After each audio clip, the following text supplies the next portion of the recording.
What's up, everybody? Welcome back to Car Talk. It's been a while since we put out one of these, and I hope your summer's going well. Those of you watching down the road, whatever time you're seeing this, I think the message is going to apply.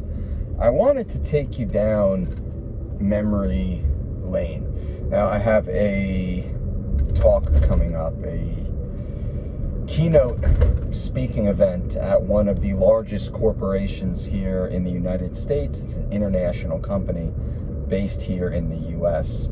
And they reached out to see if I would help talk about motivation, internal motivation, and goal setting.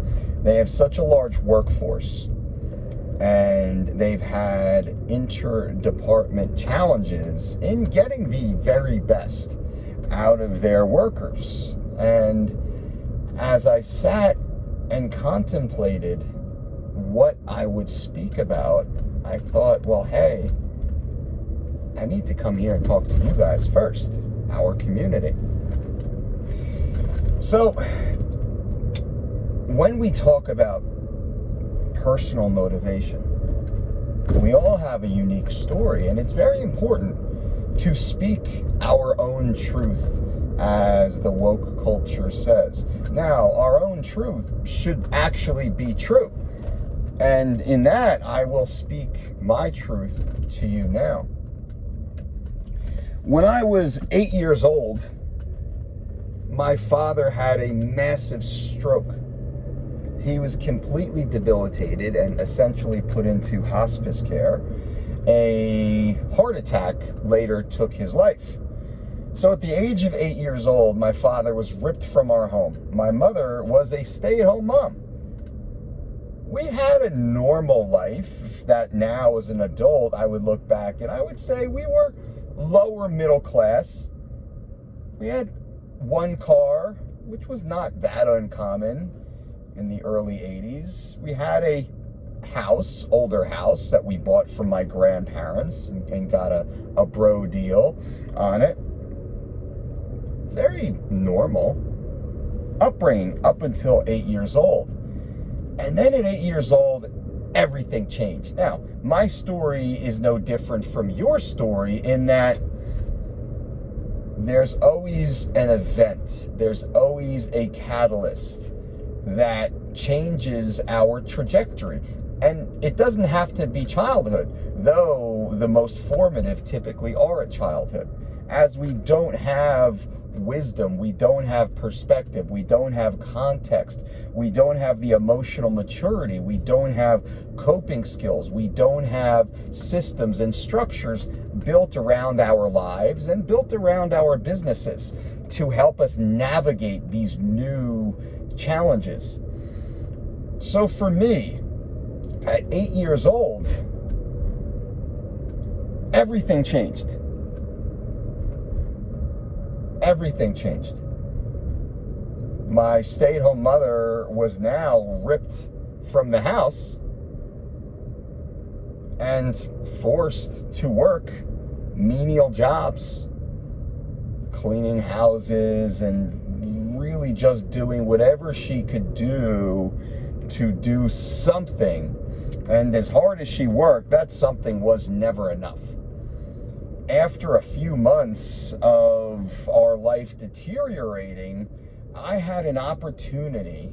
I created an opportunity. I fell into an opportunity to start working. Now, I lived a few blocks from a marina. I grew up in a little fishing town, surfing fishing town right on the Atlantic Ocean with a great inlet that was rather busy. And one of my neighbors worked on a fishing boat. And in conversation, he was an older guy. I was 8 years old. He was a late teenager, early 20s at best. And he had said, "You should come on up to the docks and see if we have any work for you." Immediately, I grabbed onto that because at 8 years old, I was hungry. There was no more food on the table. our electric had just been shut off, and things were going badly fast. So I went up to the docks, and I stood at the docks. I waited for the boat to pull in. This was right after school. I got out of school at 2:15, 2:35. I'm standing at the docks. The boats come in at 2:30 or so on a full day fishing trip, typically bluefish or fluke and flounder and such, but right off the shore, typically. The boats were running that time of year. And I started working that day as what's known as a dock rat in the fishing industry. What did that mean? That meant for the next 3 hours from 2:30 till about 5:30, I would clean this charter fishing boat. Now, it was maybe a 60-foot charter boat, and I, by myself, cleaned the entire boat outside and inside. And I thought I had a smoking deal. Now, one of the mates, the more senior the mate, the first mate, had said, he showed me briefly, here's the cleaning supplies, here's the hoses, here's the hookups, gave me a one-around, showed me basically, briefly what to do. And then he said, I want you to clean every scale off this boat. Now, of course, I took that to mean every single fish scale must be cleaned up. So at 8 years old, I went about the business of scrubbing and doing the job.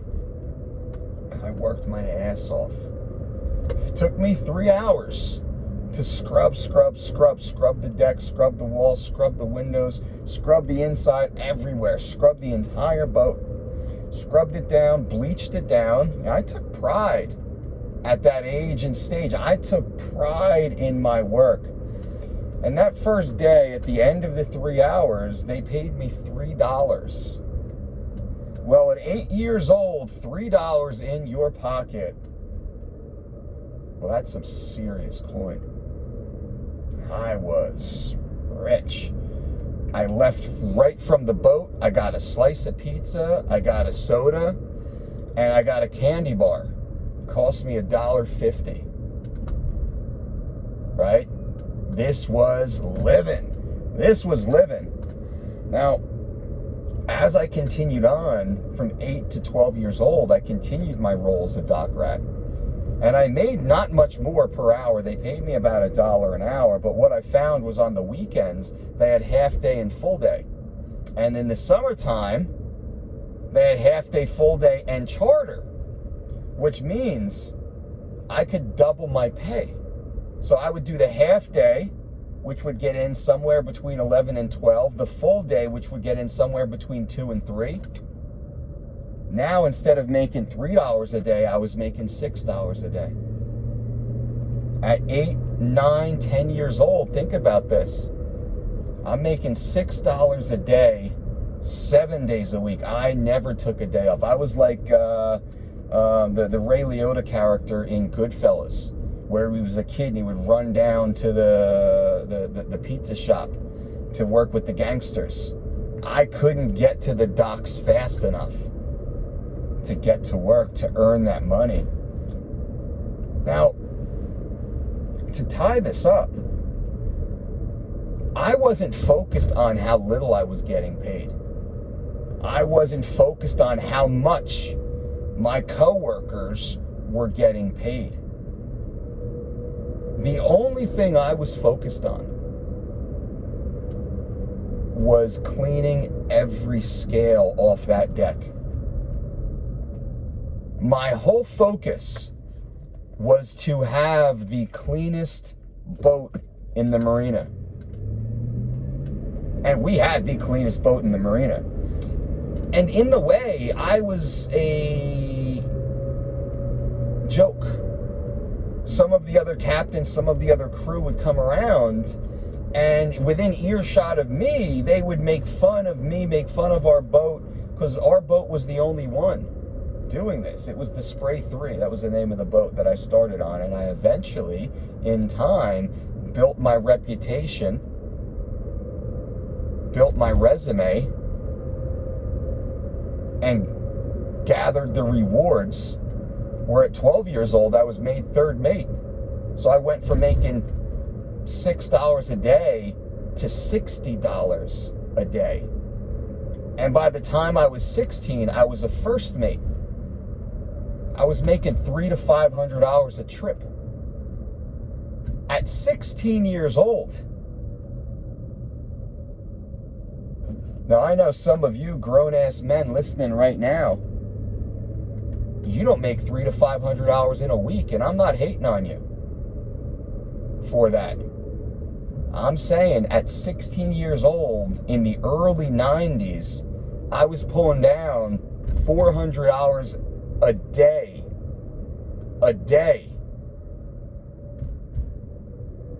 Working in an industry I had spent 8 years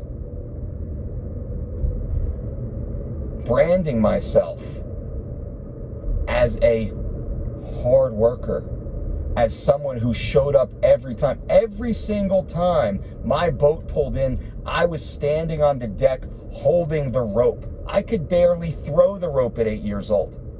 I was standing there holding the rope, not my job. I was doing more. I was doing everything I could to be of value to my team, to my crew, to my boat.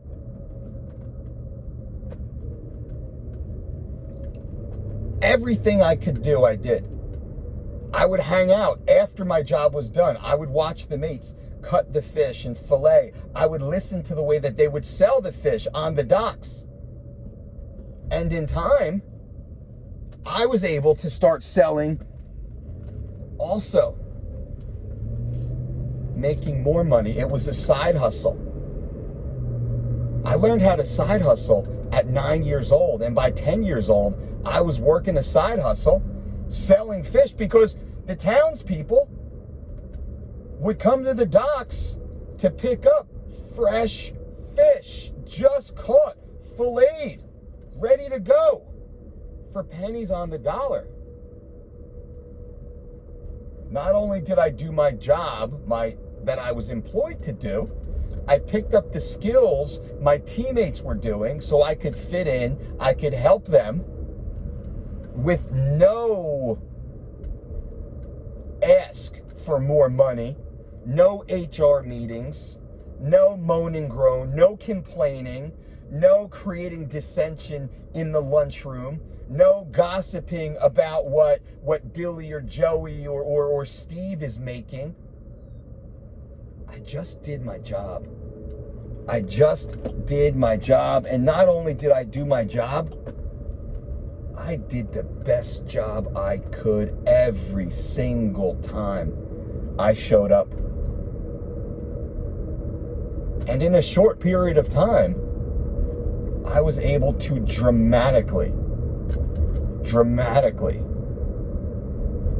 improve my ability to improve my life. And I only did that because I was able to improve the lives of my team. I was able to improve the business that I was working within. So this little story about team building is not refined, and it's not fleshed out, and it's not dialed into the 18-minute or so TED Talk style presentation that I will be giving to some of these giants of industry. For you, my friends, I wanted to share it with you and hope that you can pull something out of this story and see something of yourself in this story. What can you do today to add value to your team, to your family, to your organization? How can you enhance your skills to become of greater value, knowing in the long term, the more value you create, the more valuable you become? I appreciate you guys for being here. If you've made it this far into the video, I just ask to give this video a thumbs up and consider subscribing to the channel. You can cancel at any time. That's no problem. If I can't earn you to stay, then please definitely leave. But give me a subscription and I'll be bringing you a lot more valuable content, which is my goal. Until next time, boom.